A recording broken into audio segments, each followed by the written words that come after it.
So let's take a trip back to the 4th of July, 1954. Oh, yeah. Bay Village, Ohio. Right, Bay Village. So for you listening, just picture this wealthy lakeside suburb of Cleveland. It's the kind of place that absolutely screams American dream. Manicured lawns, unlocked doors. Exactly. You have this sense of total safety. But as the sun comes up on that morning of July 4th, that safety is just completely shattered. It really is. You have a prominent neurosurgeon, Dr. Sam Sheppard, found dazed and injured on the beach of Lake Erie.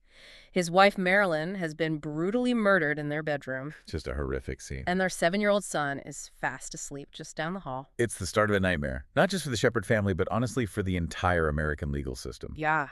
Because this case, I mean, it dominates the headlines for decades. It has literally everything: wealth, sex, this mysterious bushy-haired intruder. Oh, the bushy-haired intruder. Right.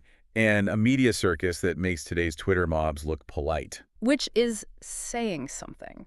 And if that setup sounds familiar to you, a doctor wrongfully accused of killing his wife, claiming a one-armed or bushy-haired man did it, it's because this is the DNA of one of the biggest TV shows in history. The Fugitive. Right, The Fugitive. You really can't talk about Sam Sheppard without talking about Dr. Richard Kimball. No, you can't. Even though the creator of the show, Roy Huggins, tried to deny the connection. Well, yeah, to avoid lawsuits, right? Exactly, to avoid the legal fallout. But the network executives later basically admitted it. Sam Sheppard was the template. But reality is so much messier and frankly darker than the TV show. Way darker. So today we're doing a deep dive into the Sheppard murder case. We've combed through all the sources for you. Supreme Court records, the completely unhinged archives of the Cleveland press, and the forensic reports that honestly came years too late. Way too late. Our mission today is to sift through all that noise. Was Dr. Sam a cold-blooded killer hiding behind his privilege? Or was he the victim of a system that just decided his guilt before the handcuffs even clicked? To answer that, I think we have to look at three main things: the media, the botched science, and the alternative suspect that nobody wanted to look at. Yeah, but let's start with that night, because the story is wild. It is. Okay, so here is the scene. Sam and Marilyn Sheppard hosted dinner for neighbors. Casual night, they watch a movie. Sam is an osteopathic surgeon, and he's exhausted. He falls asleep on the couch downstairs. Right, and Marilyn heads up to bed. And according to Sam, he is woken up in the early morning hours by a scream. He said he heard her yell, "Sam, help me." That was his claim. Right, so he rushes upstairs to the bedroom, and he says it's dark, pitch black. He sees this form, a white form, standing over his wife. He grapples with the intruder, and then he gets struck from behind, Well, probably with a flashlight or whatever the murder weapon was. and goes unconscious. Right, he gets knocked out. Which is convenient, right? I mean, that's the very first thing a skeptic is going to say. Oh, I got knocked out and missed the whole murder. It sounds incredibly convenient. And the police absolutely thought so too. But Sam's story keeps going. He wakes up disoriented, he checks on Marilyn, and she is gone. Just bludgeoned to death. 35 times. 35 blows. So he checks on his son, Chip, who miraculously is unharmed, still sleeping. Then Sam hears a noise downstairs. So he chases this form right out the back door and down the stairs to the beach. Down to Lake Erie. Mm-hmm. And he describes the guy as a man with bushy hair. The famous bushy-haired intruder. Exactly. They fight again on the beach. Sam gets put in a chokehold and passes out a second time. Just terrible luck. Yeah, and he wakes up with his legs literally washing in the waves of the lake. So when the police arrive, the scene is total chaos. But they don't seem interested in setting up a perimeter or a manhunt or anything. They zero in on Sam immediately. Instantly. Why is that? Just because the husband is always the prime suspect. I mean, that's part of it, but there were optics involved here too. Yeah. Sam was shirtless when they found him. He claimed he was wearing a T-shirt earlier, but it was just gone. He said he lost it in the struggle or the guy took it. Which sounds weird. Very weird. The prosecution later argued he burned the shirt because it was covered in his wife's blood. Also, there was no obvious sign of forced entry at first glance. So to the cop standing there, it just looked like a domestic dispute that got lethally out of hand. And it didn't help that Sam wasn't exactly the perfect husband. No. And this is where the character assassination really starts to pick up speed. Sam initially denied it, but he was having a long-term affair. With a lab technician, right? Susan Hayes, yes. And when that came out, his credibility just evaporated. Well, yeah, because in 1954, conservative Ohio adultery wasn't just a personal failing. It was a massive scandal. It was seen as this moral rot that could obviously lead to murder. The theory became really simple for the cops. He wanted out of the marriage to be with his mistress. He killed Marilyn in a rage and staged the break-in. Yeah, and there's one detail from the coroner, Dr. Sam Gerber, that really cemented this theory. Oh, the surgical instrument. I found this fascinating. It was a masterclass in manipulation by Gerber. So there was a bloody impression on Marilyn's pillowcase. Dr. Gerber testified with absolute confidence to the jury that this mark was made by a surgical instrument. But did he have the instrument? No, he didn't produce any instrument. He didn't even specify what kind of instrument it was. That's absurd. But by using that specific phrase, he psychologically linked the violent act to Sam's profession. He was basically telling the jury, without saying it, that only a doctor could do this. That is so manipulative. Which brings us to the real villain of this story, at least the villain in my eyes. The Cleveland Press and its editor, Louis Seltzer. Oh yeah, Seltzer was a piece of work. I read some of these headlines from the archives, and they are shocking. Like, quit stalling, bring him in. Or why isn't Sam Sheppard in jail? Somebody's getting away with murder. I mean, this isn't journalism, it's a hit job. You really have to understand Louis Seltzer's position at the time. He was a kingmaker in Ohio politics. He prided himself on being the moral voice of the community. Right. And he saw the Sheppard family, because they're wealthy and well-connected, and literally ran their own hospital. He saw them as elites who thought they were above the law.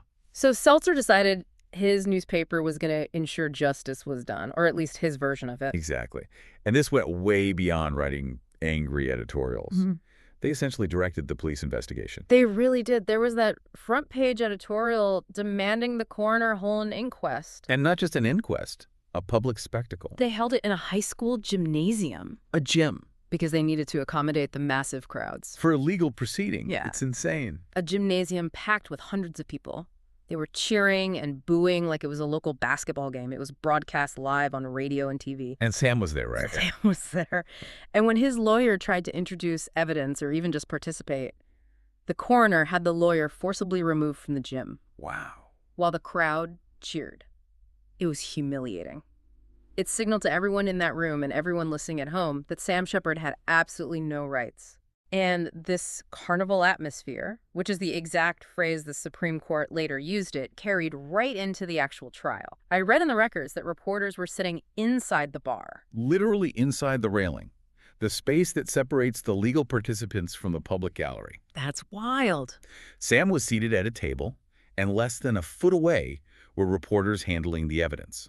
They were overhearing his private whispers to his attorneys. How is that a fair trial? It wasn't. The jurors weren't even sequestered. They were going home every night reading Seltzer's papers and answering phone calls from people giving their opinions. And then you have the Walter Winchell incident, which, for you listening, Winchell was basically the biggest radio broadcaster in the country at the time. Massive audience. Winchell broadcast this leak, claiming that a woman in New York had been arrested for robbery and confessed she was Sam's mistress. And that she had a child by him. Right. Which was a complete fabrication, total lie. But the jurors who were allowed to listen to the radio almost certainly heard it. And the judge, Judge Blythen, he completely refused to question the jury about whether they heard it or not. Because the judge was biased too. Highly biased. He reportedly told a journalist off the record before things even got going that it was an open and shut case.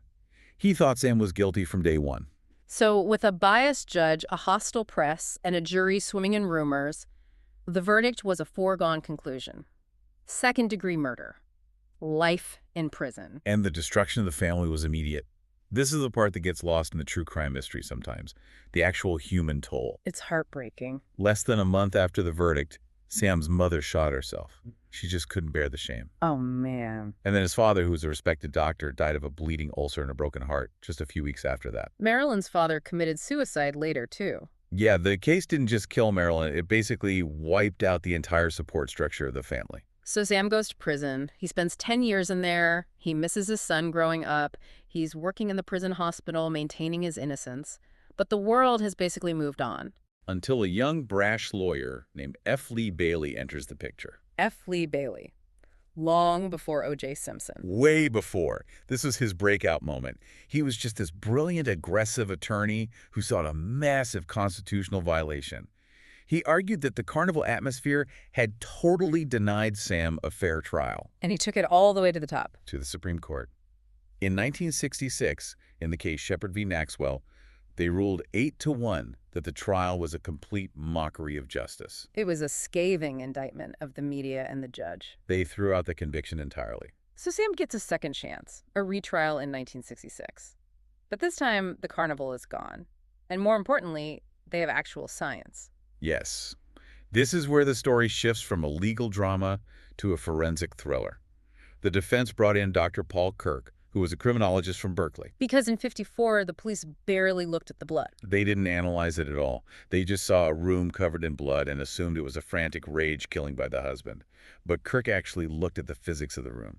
Okay, walk us through this. How does blood spatter prove innocence? It's about the cast-off. When you swing a weapon that's wet with blood, it throws tiny droplets onto the walls and the ceiling. Right. Kirk analyzed the trajectory of all these droplets in the bedroom.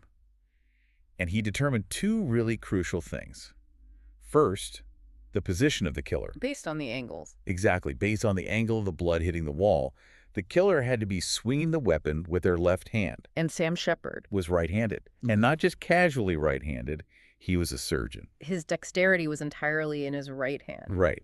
To swing with that kind of lethal force and precision with his non-dominant hand is highly unlikely. That is huge. What was the second thing Kirk found?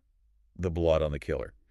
Kirk argued that given the explosive nature of the impact spatter, the killer would have been absolutely covered in blood. But Sam wasn't. When Sam was found, he had no blood on his pants, his belt, or his shoes. The prosecution tried to argue he washed up in the lake. But to wash blood completely out of clothing in a dark lake while you're dazed? Nearly impossible to get it all out without a trace. There's also something about a tooth, wasn't there? Yeah, they found a tooth fragment on the floor under the bed. It didn't match Marilyn.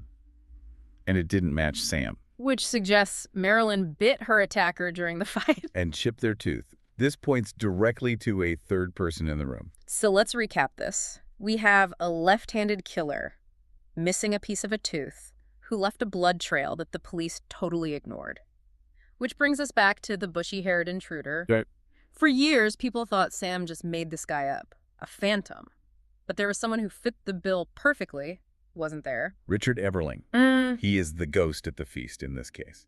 Eberling was a local window washer who had actually worked at the Sheppard home. So he knew the layout. He knew the layout, he knew the routine, he knew the family dog. And he wasn't just some friendly neighborhood handyman. Far from it. Years after the Sheppard murder, Eberling was convicted of murdering a wealthy widow named Ethel Durkin. To get her inheritance. Right. He was a man highly capable of calculated brutal violence against women for financial gain. But the links to the Sheppard case specifically are terrifying. I read about the ring. That sent an absolute chill down my spine. In 1959, so 5 years after the murder, Eberling was arrested for larceny. And in his possession, police found a cocktail ring belonging to Marilyn Sheppard. Wait, he had the dead woman's jewelry. How did he even explain that to the cops? He claimed he stole it from Sam's brother's house where some of Marilyn's things had been stored after the murder. That is such a convenient explanation. It is, but either way, it puts him right in the orbit of her possessions. But it gets deeper. Remember that blood trail the police ignored? The one leading out the back of the house? Exactly. There was a spot of blood found on a wood chip on the basement stairs, which is the exact route the killer would have taken to escape. And they tested it right. In the 1990s, with modern DNA technology, they tried to test it. Now, the sample was really old and degraded, so they couldn't get a 100% match. But the results they did get were consistent with Richard Eberling. Meaning they absolutely could not exclude him. Right, and Eberling had an explanation for his blood being there, too. Of course he did. What was it? He said, "Oh, I cut my finger washing the windows a few days before the murder and bled all over the house." Wow. It's the perfect alibi because it's just plausible enough to create reasonable doubt. But when you stack it all up for you listening, the left-handedness, because Eberling was ambidextrous or left-leaning in his strength, his knowledge of the house, the theft of the ring, the future murder conviction, the bushy-haired intruder suddenly looks very, very real. Very real. And there's one more detail that the original investigation missed, the basement door, because the police originally said there was no forced entry. Which implied Sam either let the killer in or did it himself. But when forensic experts looked closer at the photos and the door itself, years later, they found tool marks. Chisel marks. Chisel marks right near the lock. Someone had pried that door open. The police in '54 were so blindly focused on Sam, that they literally overlooked physical evidence of a break-in. So in 1966, with F. Lee Bailey barking at the prosecution and Dr. Kirk showing the science, the jury reached a very different verdict. Not guilty. Sam Sheppard walked out of that courtroom a free man. But this isn't a happily ever after moment. This is the part of the story that really gets to me. You expect him to go back to being a doctor and rebuild his life. But he didn't. He couldn't. I mean, he had spent his 30s in a maximum security prison. His surgeon's hands were shaky from the trauma and heavy alcohol use. He tried to operate again, though. He did, but lawsuits followed almost immediately. He was broke. And the public still whispered that he got away with it on a technicality. And he died just 4 years after his release. Liver failure. At age 46, he essentially drank himself to death. The system had just chewed him up and spit him out completely.